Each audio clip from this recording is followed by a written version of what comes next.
Have you been thinking about investing in real estate and haven't started yet? With the interest rates so high, home prices not falling, does investing in real estate even matter at this time anymore? You have so many investment vehicles out there these days, isn't it? You have stocks, ETFs, index funds, REITs, but why real estate, my friends? Why? Can you keep doing the same things that you've been doing over and over in the past and hope things will improve over time? What's the solution to these real life problems? I'll give you my story of how I made $2,600 in monthly cash flow every month after month. And if you've ever wondered how many rental properties you need before the income starts to feel real, not social media real, not paper wealth, I mean money showing up in your account every single month, whether you're working or not. I needed 4 properties to get to that number, and I'll show you all 4 of those homes and do the math together with you.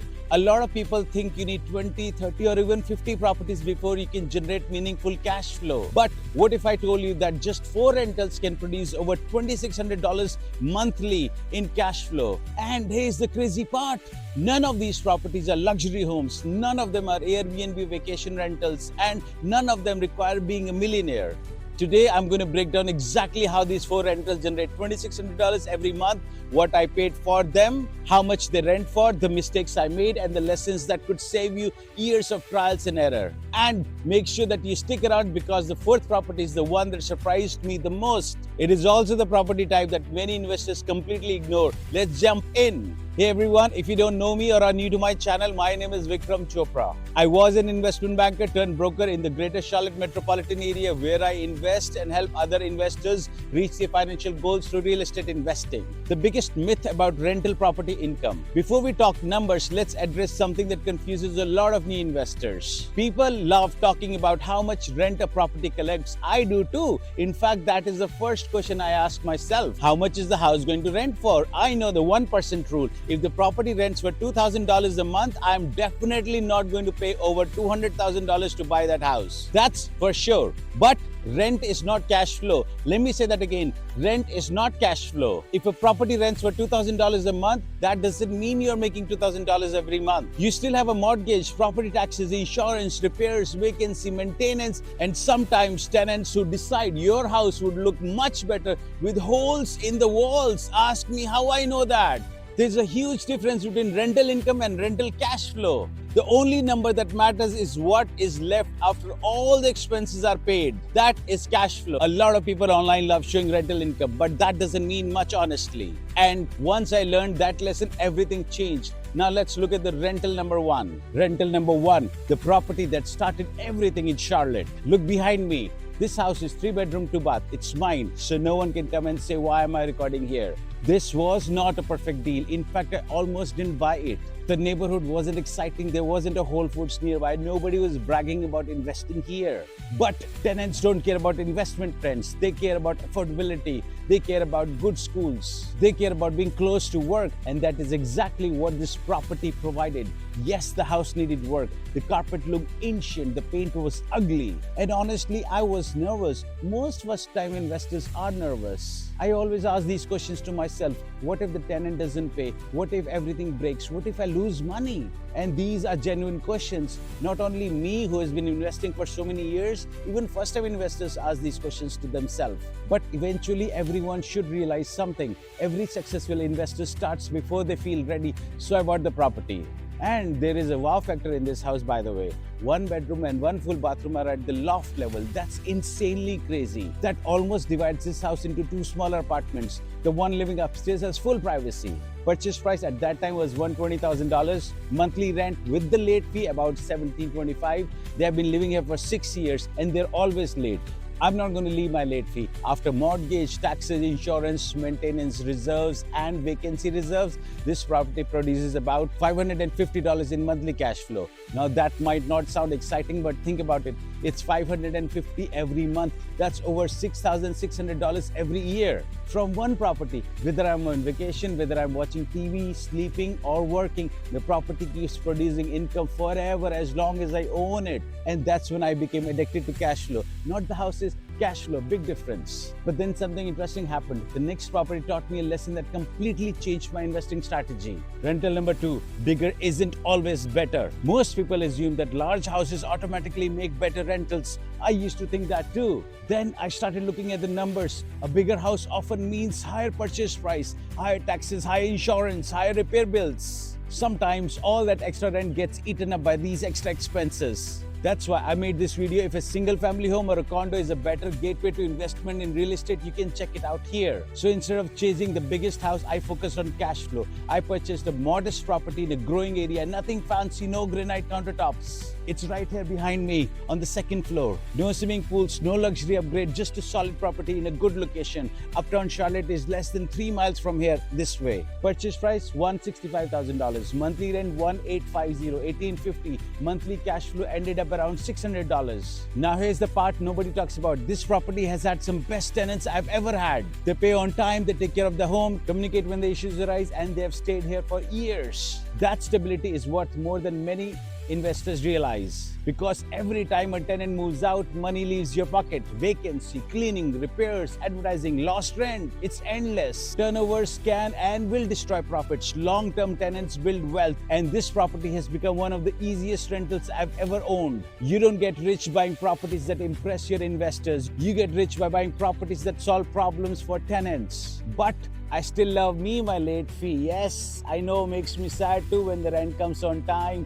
I love that 5% late fee. Yes, that's true. Think about it. 10 homes renting for $1,500 a month, average with 5% late fee. That's just $750 every month just in late fees. A flight ticket from Charlotte to London is about $1,000. Ticket from Charlotte to Munich in Germany is less than $1,000. You could go anywhere in Europe for $1,200 round trip. When 10 of your tenants pay rent on the 6th of the month, you deserve a vacation to meet the King of England. That's right. Or eat that Black Forest chocolate cake in Germany, from where the Black Forest cake actually originated. And one more thing, the tenants who stay longer always pay, even if they are late. The non-paying tenants, you can figure them out in 2 months.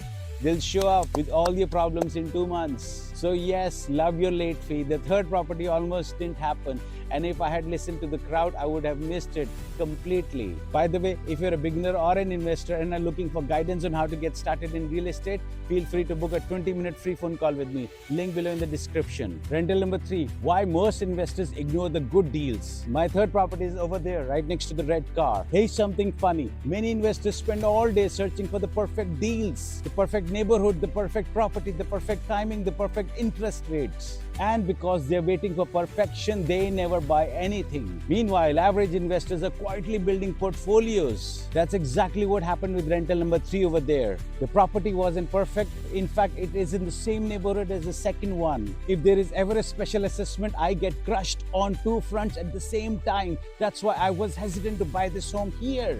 And moreover, the kitchen needed updating. The bathrooms are outdated. Oh my God, you should have seen the bathtubs. They were 40 years old and almost every faucet in the house was leaking. The pipes were from World War II era. The photos online looked terrible. Most buyers skipped right over it, which was great for me because less competition often means better deals. I bought the property at a discount. I paid $165,000 for the second home over there. I paid $135,000 for this home here. Direct inbuilt equity. Made targeted improvements, nothing crazy. Paint, flooring, fixtures, got a deal on the bathtub replacement, basic updates, and then I rented it out. Purchase price $135,000. Monthly rent came in around $1,550. Monthly cash flow average about $650. Now we're getting somewhere. Let's do some quick maths. Property 1, $550 in cash flow. Property 2, $600 in cash flow. Property 3, $650 in cash flow. That's already $1,800 per month. And we're only 3 properties in, but the 4th property is where things get really interesting. It is a special property because I used to live in it. It completely changed how I look at rental investing. Rental number 4, the property most investors overlook. Most new investors only think about single-family homes. And don't get me wrong, I love single-family rentals. They are simple, easy to understand, easy to finance, easy to rent. But sometimes opportunities hide where everyone else isn't looking, and that includes me too. The 4th property here is my primary home, not a giant home, just a small townhome, and here's what made it special. I paid 3.5% down to buy this home instead of the standard 20% down. The monthly payment on this home is so less. I lived here till my daughter was about to go to elementary school, and when we moved, guess what? This primary residence became my investment property. This created a level of stability many investors appreciate. The first year is often messy, unexpected repairs happen, vacancies happen, problems happen. But once the major issues are resolved, many rentals become cash flowing machines. I purchased this property after analyzing dozens and dozens of deals. Most didn't work, this one did. Purchase price was $220,000. Rental income is about $2,500 monthly. After expenses, it generates about $800 in monthly cash flow. And just like that, the portfolio crossed $2,600 in monthly cash flow. Amazing, isn't it? Property 1, $550. Property 2, $600. Property 3, $650. Property 4, $800. Total monthly cash flow, $2,600 every month, month after month, year after year. Voila! But here's the question you're probably asking right now. How much money did it actually take to get there? Let's talk about that. That's why if you're planning to invest money in real estate, go ahead and book that free 20-minute call with me. We can look at your deal together. The real secret isn't income. Most people focus on the income. I focus on the process, because once you understand the process, you can repeat.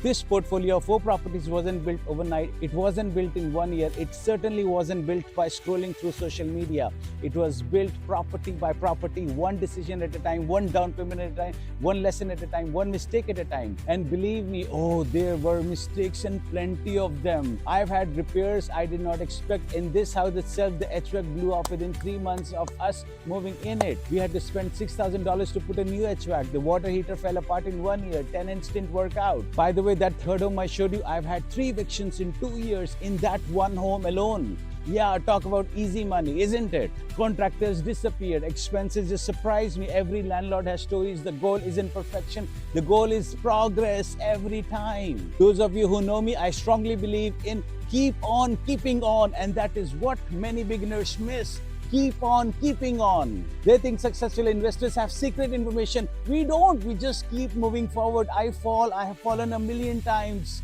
I've been scammed, I've been humiliated in court, but I know eventually I will be the one laughing all the way to the bank. And if you don't grow a thick skin, my friends, the world will dig their teeth in you. Don't let that happen. I'm serious about it. What $2,600 per month really means. Here's something that hit me one day. $2,600 monthly cash flow equals $31,000 annually. Think about that. That's over $30,000 every year. When I started working in 2007, my annual salary was $65,000. These 4 homes are giving me $31,000. I'm not working more hours. I'm not getting another degree. I'm not asking for raises. All of this from 4 assets. And then in 2009, when the entire world economy crashed, I lost my job of $65,000 and I was making $0. Nada. In this day and age, at least the housing market is not going to crash. I saw what happened during COVID. I was ready to buy 20 more homes when COVID came along, but then the government lowered the interest rate, and instead of the market crashing,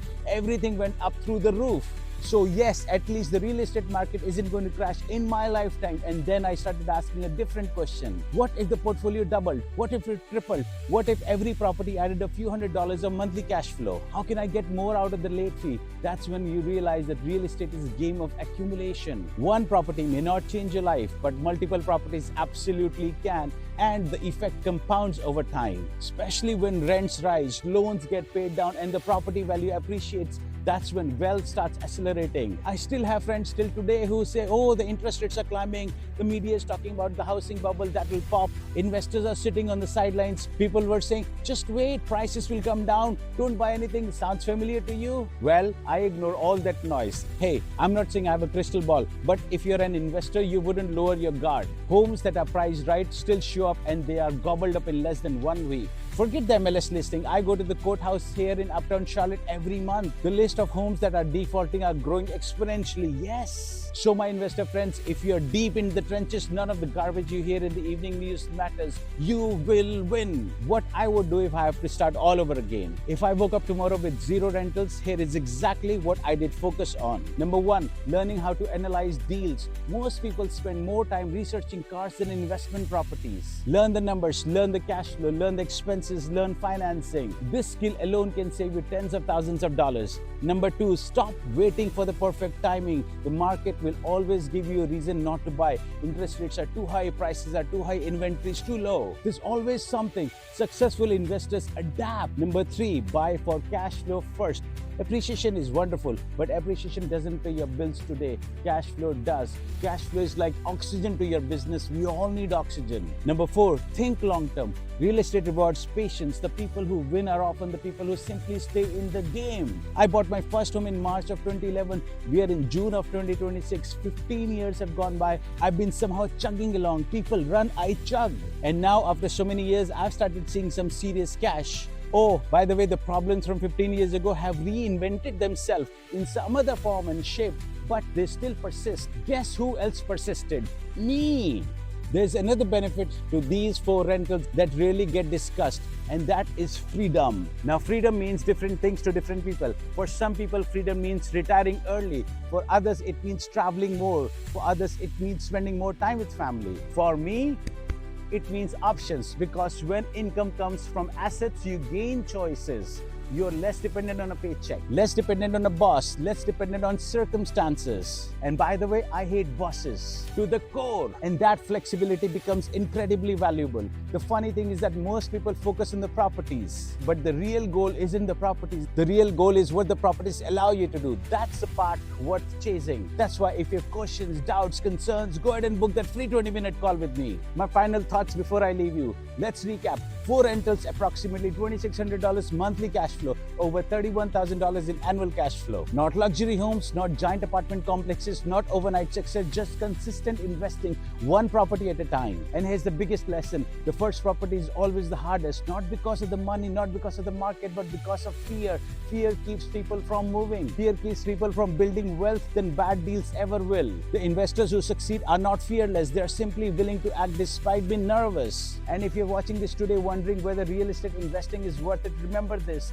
Every portfolio starts with one property. Every successful investor was once a beginner. Every stream of passive income starts at zero. The question isn't whether the 4 rentals can generate $2,600 in monthly cash flow. The question is, what could your portfolio generate 5 years from now if you started today? And that's something worth thinking about. If you enjoyed this video, hit the like button, subscribe to the channel, and let me know in the comments how much monthly cash flow would make the biggest difference in your life. I love to hear your answer. And if you think you can retire on real estate income, go ahead and watch my video on the real cost of retiring on rental properties. So until next time, this is Vikram signing off. Good luck, goodbye, and go earn your freedom by getting some cash flowing rentals.